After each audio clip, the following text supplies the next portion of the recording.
Have you ever heard of the house at the end of the street? The one everyone whispers about but never dares to go near? It's not just old and dilapidated. It carries something much darker. People say strange things happen there at night. It's not just the wind howling through the cracks, but something more sinister, something alive. They say you can hear faint cries from within. Some claim they've seen shadows moving behind the cracked windows. Others swear they've heard footsteps following them when they walk by. But the real question is, are you brave enough to find out what's hiding inside? Because the truth may be far more terrifying than you could ever imagine. It all started many years ago when the house was built. The story goes that the builder, a man named Edward Blackstone, mysteriously disappeared shortly after finishing the construction. Some say he went mad after discovering something hidden in the house's foundation. Others say he made a deal with something far darker, something he couldn't control. The house was abandoned soon after, but it didn't take long before strange occurrences were reported in the neighborhood. People claimed to hear footsteps when no one was there, and some even swore they saw shadows moving behind the cracked windows at night. And as if the house itself was alive, it seemed to grow more menacing with each passing year. For decades, the house sat empty, shrouded in mystery and fear. People avoided it, crossing the street to steer clear of its haunting presence. But then, on one stormy night, a young woman named Laura, full of courage and curiosity, decided to face the house that terrified the entire town. With her best friend Marcos by her side, she made a plan to enter the house, to uncover the truth about the screams and the shadows, once and for all. Armed with nothing but a flashlight and their unshakable will, they crossed the rusted gates, unaware that the house was already waiting for them. A place marked. As Laura and Marcos approached the house, the temperature dropped. The air felt thick, heavy, like something was watching them. They hesitated for a moment at the threshold, the old wooden door creaking ominously as they pushed it open. Inside, the house was darker than they had imagined, filled with the scent of mildew and decay. The floorboards groaned under their feet, and the walls seemed to whisper, faint voices murmuring just beyond their hearing. The house felt alive in a way that made their skin crawl.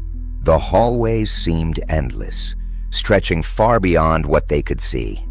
A sound echoed, a soft, almost imperceptible cry. It was a faint voice, like a child calling out for help. Marcos paused, his face pale as he looked around. "Did you hear that?" he whispered.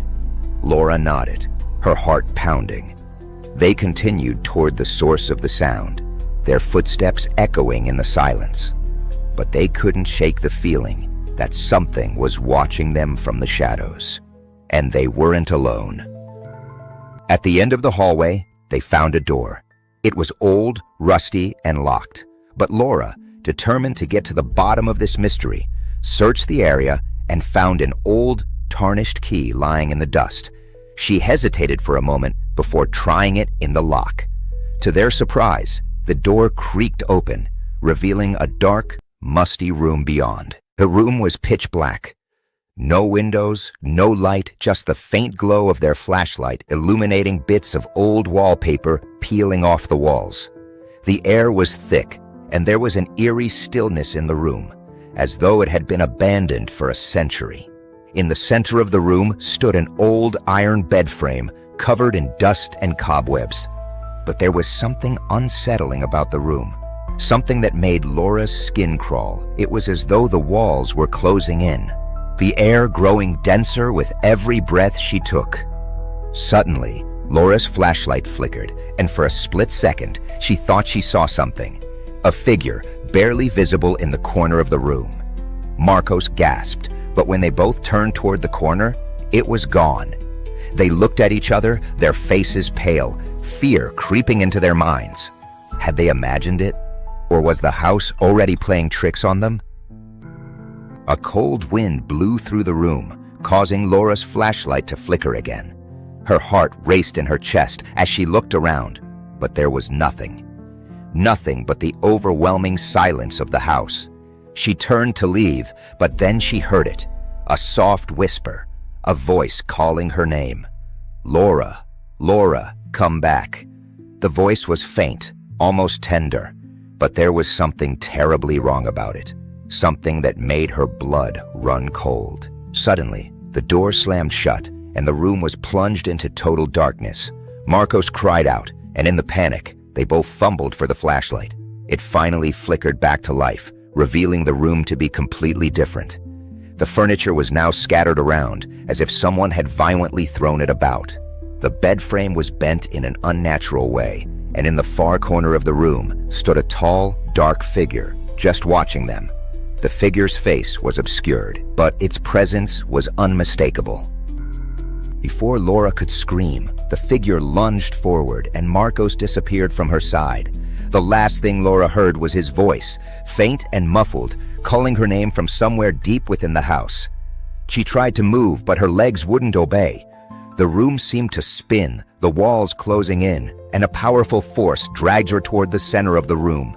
She could feel the coldness of it, the weight of the house's malevolent power pulling her under. When she finally regained control of her legs, she found herself standing alone in the hallway. Marcos was gone. The house was silent, but Laura could still hear his voice calling her. "Laura, help me, come back." But the house seemed to mock her, its walls echoing the whispers in every direction. It wasn't just the house that was alive. It was the force inside, the thing that had claimed so many before. But then, a new voice called out. It was Marcos, or at least it sounded like him. But this time, the voice wasn't coming from the other side of the house. It was inside her head. "Help me, Laura," it whispered, over and over, growing louder with each passing second. She was being drawn deeper into the house, into its dark, suffocating embrace. She couldn't escape. Not anymore, and the house was waiting for her. Was it too late for her to escape the curse of this ancient dwelling? Or had the house already claimed her, just like it had so many others? The house at the end of the street holds a terrible secret, one that no one should ever uncover. A place where the dead never rest and the living are drawn into its sinister grasp. Will Laura escape, or will the house consume her soul as it has with so many others before her? You'll have to wait until the next video to find out. If you've enjoyed this chilling tale, make sure to like this video, subscribe to our channel, and share it with your friends. You won't want to miss the shocking conclusion. Until next time, remember, some mysteries are better left unsolved, unless you're willing to face what's waiting in the dark. See you in the next video.